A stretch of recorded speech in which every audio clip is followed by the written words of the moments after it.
From Mega Construx Halo, this is the UNSC Falcon sweep set, HDP62, and it's looking like it's going to go down in history as the most infamous Halo set Mega have ever produced, which is a real shame considering it's probably also one of the best. The set comes with 748 pieces, has a suggested age rating of 8+, originally released in 2022 for $70, and comes with the UNSC Falcon, all 6 members of Noble Team, a weapons crate and a small side build. The set's part of the Halo Universe line and it's the last time we see the Mega Construx logo on box, as well as this style of box art before it made way for the rebrand. And speaking of box art, you can see every side of this box, the back, the front, the top, the sides, even on the inside. They've taken time to put some absolutely fantastic artwork. So if you like your artwork, this is definitely a box you won't be disappointed in. First up, we'll take a look at Noble Team, and while I will acknowledge they're not all 100% game accurate, they are all of an exceptionally high standard for in-set figures. So much so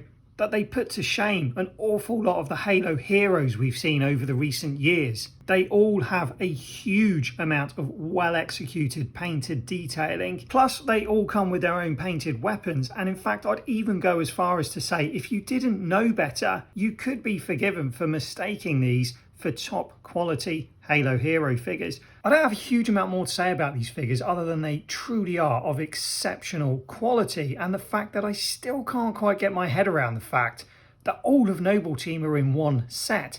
Any other toy company would have drip fed you these figures to increase sales, but for whatever reason, Mega decided to put them all in one set. I know that's what many wanted, but few expected. But somehow Mega found a way to do it, and you've got to give them credit for that. Noble Team of the highest quality, all in one set. Moving on to the Falcon itself, and things just get better. Given how similar the Falcon sweep on the box art looks to the original UNSC Falcon with landing pad released in 2011, I was expecting kind of a soft reboot of a build, but expected to recognise the build process of the original Falcon within this new one.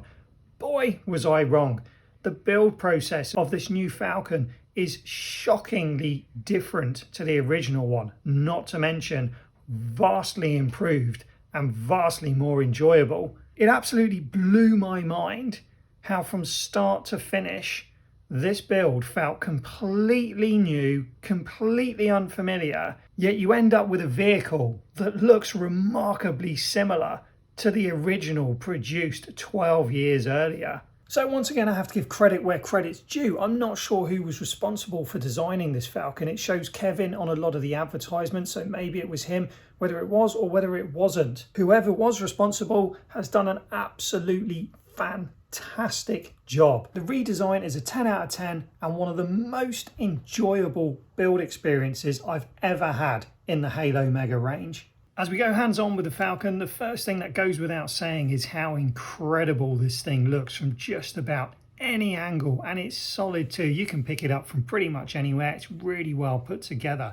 but it truly is an incredibly accurate block-built representation of the in-game Falcon from Halo Reach. We get a very generous amount of printed pieces with this set too, of which most I don't actually know what they mean or what their relevance is, so I'll just point them out in simple form. Below the cockpit you've got UNSC text, as well as some yellow arrows pointing forward, and the 23 numbering. You've got red and white dots either side of the cockpit, and then up above you've got more yellow arrows. And as we work our way back, you've got 23 once again on the rear tail fins, as well as the Falcon insignia. And then on the end of the engine pods themselves, you've got these really nicely detailed danger jet wash tiles. And then finally, inside the cockpit, you've got an incredibly well detailed instrument display. In regards to physical detailing, you've got an underslung nose gun below the cockpit, which can rotate 360 degrees as well as elevate up and down, a small searchlight, and the front landing skid, which can also tilt up and down.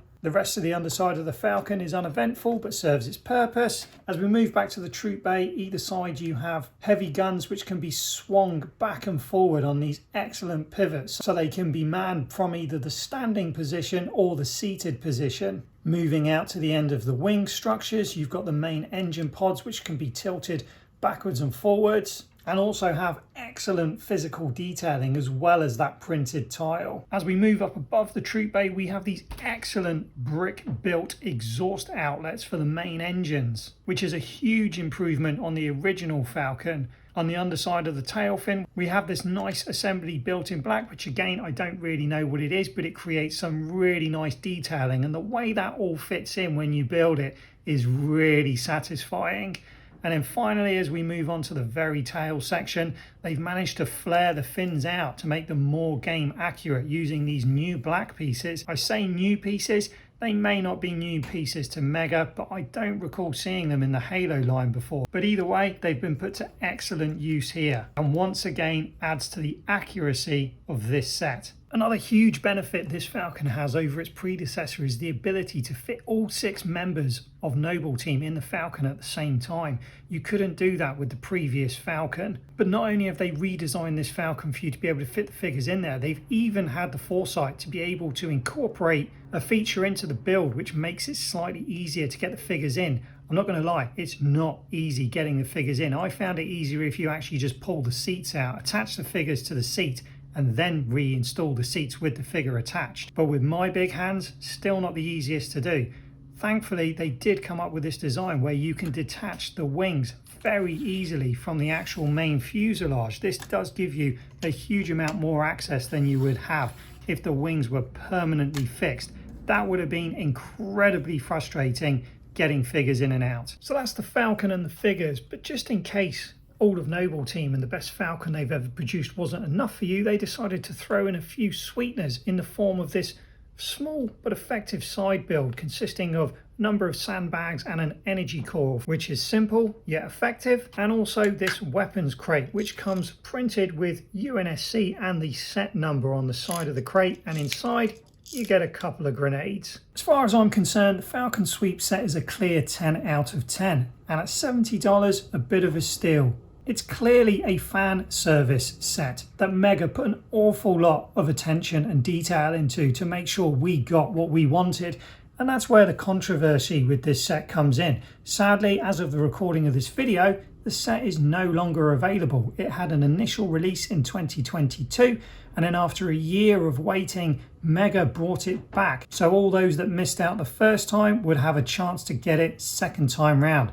Sadly, that doesn't seem to have panned out quite how Mega anticipated. I'll be honest, I've no idea what goes on at Mega, and I'm not going to pretend I do. Whilst it's sadly beyond my power to make Mega produce more of these sets, I am in a position to possibly help influence that decision. And I think the simplest way to do this is if I pin a comment to this video asking, did you get this set? And you can simply reply to this comment saying, yes, I got it, or no, I want it. I'm confident somebody at Mega will watch this video at some point, and if they read the comments and see several hundred people asking for this set, maybe that will influence them to at least consider putting it back into production for the future, because it would be an absolute crying shame if every single Mega Construx Halo fan didn't get their fair chance to buy this set for retail as it was intended by Mega. That's it for now.